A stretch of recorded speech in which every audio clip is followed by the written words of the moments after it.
of the United States. And she looked a little surprised, but we walked across the street to the guard posted at the White House, and the officer recognized me, and I'm going like, shh. And so he played along, and I said, we need to get a message to the president from his wife, and he came around and had a notepad and started, oh yes, I'll get this message to the president, tell him that Mary is coming with me to get some help. Oh yeah, I'll make sure that the president gets this message. He writes it all down. So that was the beginning of her journey, because she did come with me. And she did get her reality back. And her name is Olga, and she lives independently and has a full-time job.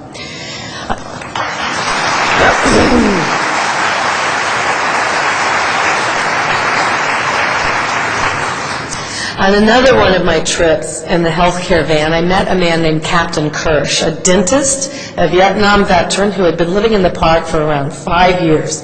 He was very difficult to talk to. Most of the volunteers had just almost given up on him. But I got through to him by telling him that my husband, too, had served in Vietnam and mentioning places there. And that connection really served a purpose, and because of that he agreed to get help, and he eventually came with me and moved into crisis housing. And he was doing so very well that his counselors wanted to move him to transitional housing, which is an important step toward ending homelessness. But a simple change in routine can be very distressing for somebody that's fragile. So he became frightened, and he ran away the night before the move. I went out looking for him, and I found him in the park. But before I had left my house that morning, I had thought ahead. I handed him a note, and it read, "Dear Captain Kirsch, you should go back to Christ House and to Anchor Mental Health. This is a temporary housing solution for you. I am very proud of the progress you are making. Your fellow Vietnam veteran, Al Gore." Well, he immediately agreed to return to the program, and he says to me in the car, "The Vice President of the United States of America, the second in command of the whole nation, is telling me I have to go.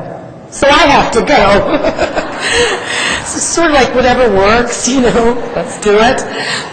This isn't what I dreamed of when I said I wanted to become a professional counselor, but in many ways it's been better and more satisfying for me. Working with the homeless and the mentally ill and those who fight for them every single day has allowed me to put my faith into action. Seeing someone's life transformed is so gratifying that it truly has transformed my life as well. As I was finding my way in Washington, Al was elected to the Senate. Our children were growing up. I was now the mother of a teenager. I've always considered myself pretty hip, from the days when I was a member of an all-girls rock and roll band called the Wildcats, taken from my mother's black Buick. I was a child of the 60s. I loved rock and roll. But when my oldest daughter bought a record that contained very explicit and offensive material and brought it to my attention because she and her friend were embarrassed, I knew that I needed to get involved.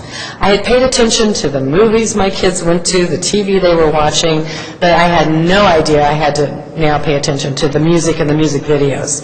I was very mad when the store wouldn't take it back. So I talked with other parents in our neighborhood and worked with the National PTA to form the Parents Music Resource Center. We asked the recording industry to put a label on records that they determined had explicit lyrics. The label would be voluntary, and the determination would be made by the recording industry itself. Sounds pretty innocent, right? Little did I know, all hell was about to break loose. Some thought I was trying to take away their free speech, and my daughter wanted to disown me. I had no interest in censorship, which I thought was obvious. In the end, the music industry agreed to voluntarily label their products, provide information that parents and kids need to use in the marketplace. And those labels are still in use today to help parents. Based on this, thank you. Some of you might have been teenagers when I was doing this.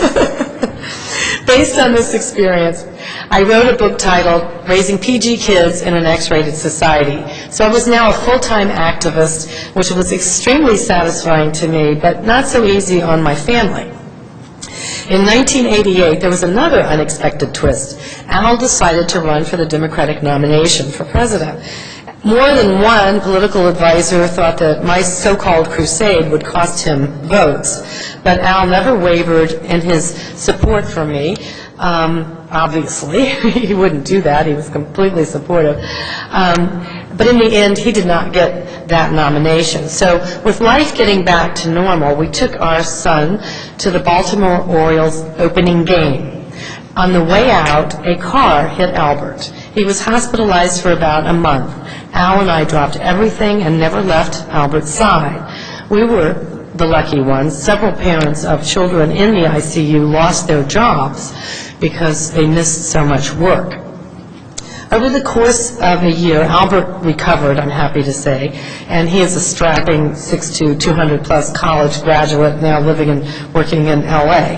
But at the end of all this, back during that time, I realized I had spent so much time taking care of everyone else, as wives and mothers often do, that I had neglected my own needs. So I spoke with Al and friends and consulted mental health professionals and realized I was suffering from clinical depression.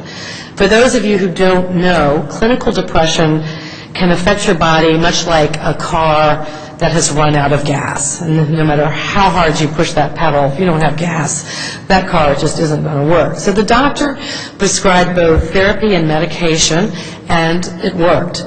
For many years, however, I kept this just among my family and close friends because I, too, worried about the stigma.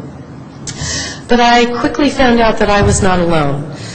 Just a couple of days after the shooting in Columbine in Colorado, I began meeting with groups of students, and this happened to be in New Hampshire. I asked them this question: do you know anybody who's thinking about committing suicide? And more than half of the hands in the classroom shot up, and the teachers that were leaning against the wall audibly gasped. They apparently had no idea, none of us did. So I started talking to these kids, and I said, well, why aren't you asking for help or getting a friend to ask for help? And to a person, they said, we're afraid. We don't want to be labeled. We don't want to, we're afraid of the stigma. So I realized that the shame and the fear that I had seen in my mother's generation